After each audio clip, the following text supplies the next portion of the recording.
this one is actually a little more than a game, because this one is actually a whole system that supports a wide variety of games ranging from 1 to 4 players. There's already a ton of different games here, and I wouldn't be surprised if they add more in the future, but I'll just start by explaining the ones that I'm aware of, starting from the lower player counts up to the higher player counts, and I have already played several of these because I actually have the copy of the game here sitting right in front of me. And the first thing to know about this system is, like all the other Button Shy games, this is offering you a lot of game with only a few cards. The cards in this game are of 3 different elements, with one element being stronger and weaker than another, and the front of each of these cards is going to feature one of those elements and then a value from 2 to 6. Each of the suits also has a card with a diamond in place of the number, and these operate a little differently from game to game.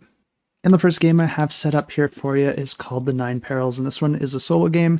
And the way this works is that you just shuffle all the cards, then you deal 9 out in a row, and then you're going to be flipping the card in the middle. You're then going to have your draw deck, and you can either draw 1, 2, or 3 cards depending on the difficulty.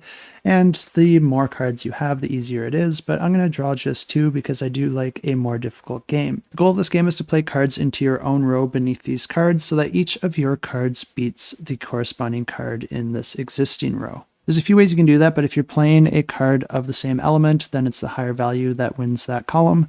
And if you play a card of a stronger element, it's going to give you a +1 to the value of the card, but if you play one that's weaker, it's going to be granting you a -1 to your value. Each turn I'm going to be drawing a card from the top of the deck and adding that to my hand, and then I will be able to reveal any of these cards that I want to reveal. I'll just choose the next one here, and then I can play a card from my hand into any of the columns.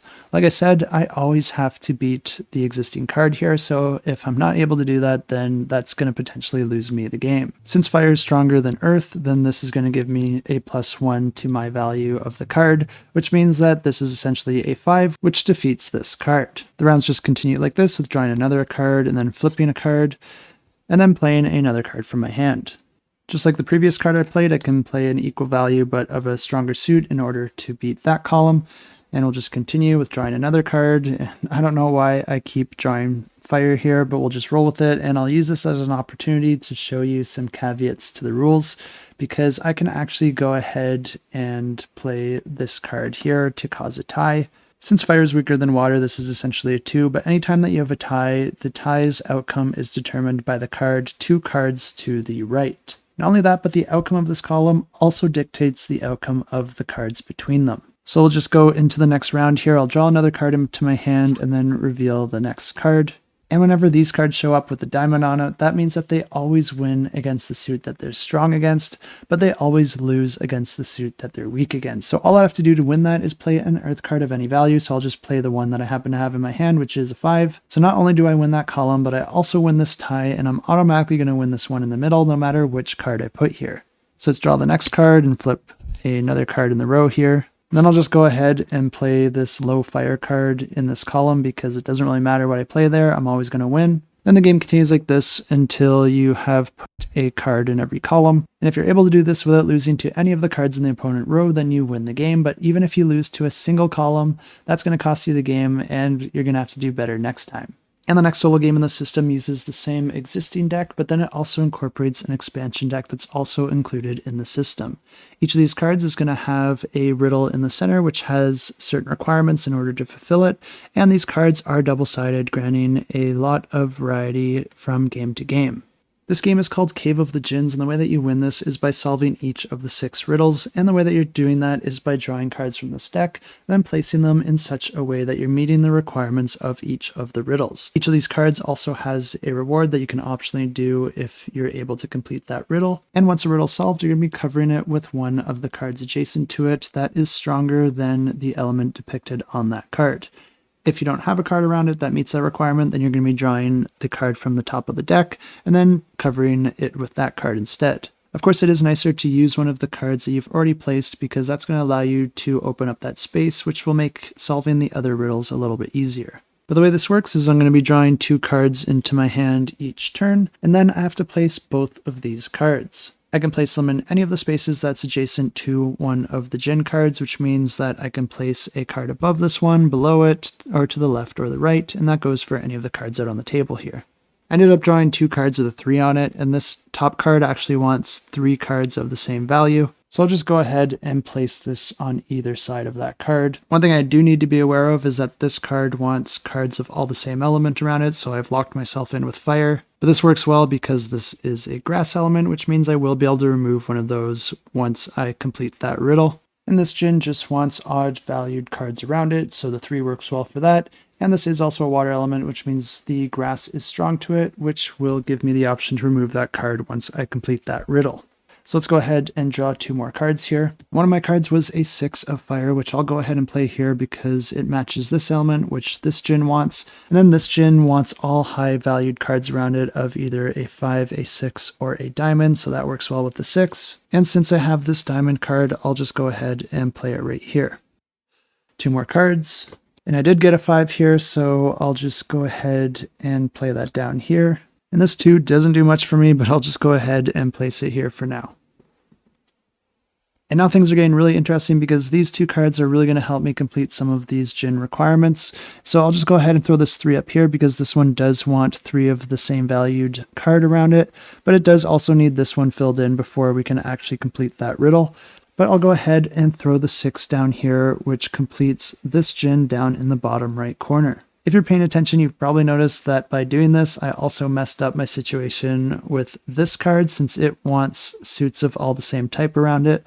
But I will fix that in just a second here because now that I've completed this djinn card, I can go ahead and use its reward action, which allows me to switch any 2 cards around it. So I'll just go ahead and swap these 2 cards, and I know that doesn't quite make sense just yet, but bear with me here because now that I've completed that riddle and I've performed its action, I now have to cover that card, and I can cover it with any card around it that is stronger than the element depicted on that card, which means I can take this water card since it's stronger than fire, and then cover up this card, indicating that that riddle has been completed, while also simultaneously freeing the space back up for a fire card that I can put there later to try and complete this riddle. I really like this one a lot, and I'd love to continue playing this one through, but I think this gives you a good enough of an idea of how this game plays, and it would just continue until I was able to cover up all the djinn, and if I wasn't able to, then I would lose the game. But now let's move into how the 2-player game offered with the system works, and this one is called the Sorcerer's Showdown. The way this game plays is that at the start of the game, each player is going to be dealt a hand of 8 cards,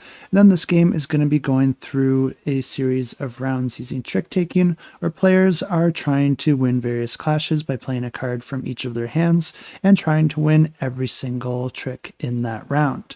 The interesting thing here is that at the start of each round, each player gets to discard any 2 cards from their hand, but they will be getting those into their next hand if the game moves into a following round.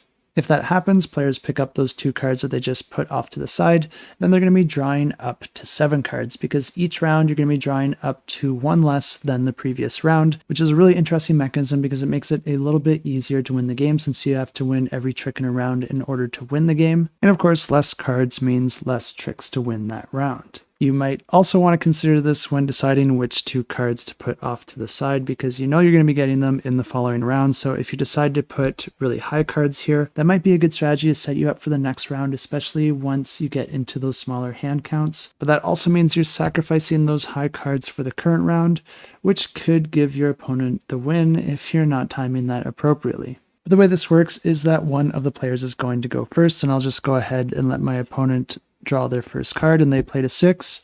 And in classic trick-taking rules, if I do have a card of the same suit, then I have to play that suit. And since 6 is the highest valued card of that suit, I'm just going to play my lowest one, and they win that trick. And whoever wins the trick gets to go again, so I'll just draw their next card, which means I can beat it with this 6 here. And since I won that trick, I would go next in the following round, but let's just pretend that didn't happen, and let's say that my opponent ended up playing this card instead. And like I said, this follows classic trick-taking rules, so if I had a fire card, I'd have to play a fire card, but I actually don't have any fire cards in my hand, so I can actually play any card from my hand that I'd like. The nice thing about this situation is that any of my water cards will beat this card, and I could just go ahead and play a 2, and it would beat that 6. But even better, these diamond cards actually act like a 1 in this game, and if you're able to win a trick with one of these cards, which I would do in this case, you actually get to take that trick, but you also get to steal one of your opponent's 1 tricks. Really fun little trick-taking game, and the game would continue like this until one player wins every single trick in a single round. And like I said, each round players are going to have 1 less card in their hand than the previous round, which is going to push the game to an end the more rounds that you play.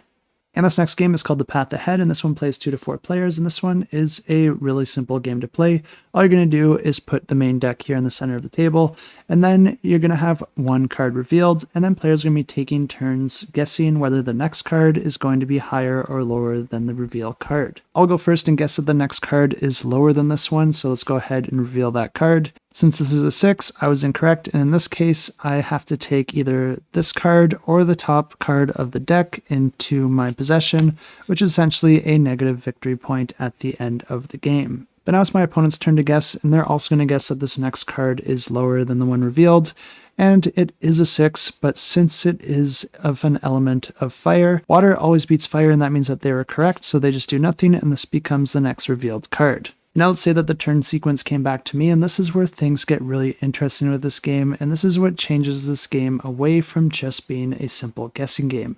Since the card that we currently have revealed is a 6, and the previous card that I had to take into my possession is also a 6, I really want this card, which means that I want to guess incorrectly here. The reason for that is because if you ever get 2 cards of the same value or 3 cards of the same suit in your possession, you can actually discard all of those cards, removing them from your possession. Since this is a 6 and that's a really high card, I'm going to go ahead and guess that the next one is lower than this card. And in this game, the diamonds do always act as a 1, but that doesn't even matter in this case because a water card always beats a fire card, which means that the water card is higher, which means that I was incorrect. But that's exactly what I wanted because now I have 2 6s in my possession, and I can just go ahead and reveal those and discard those cards to the discard pile. The game continues like this, and then at the end of the game, players are going to add up all the cards that they have in their possession, and the player with the lowest total value wins the game.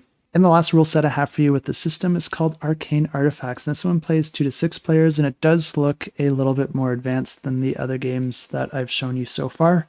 And this one does also utilize this additional expansion deck, which includes all sorts of different artifact cards, which will grant special abilities to the players that are able to acquire them. But I'm not going to get into the rules on this one, and I'll leave a little bit of mystery for you to figure out on your own. And to do that, you can go ahead and check out the link to the campaign in the description below. And I do want to say that I did play all of these games with my friends, and I enjoyed every single one of them. So this is a system that I do recommend. And each of the games offer quite a bit of variety at a whole range of different player counts, which is really impressive for a system that only costs you $12. So if you are interested in this one, definitely go ahead and check it out. And don't forget, you can click to get notified once it launches.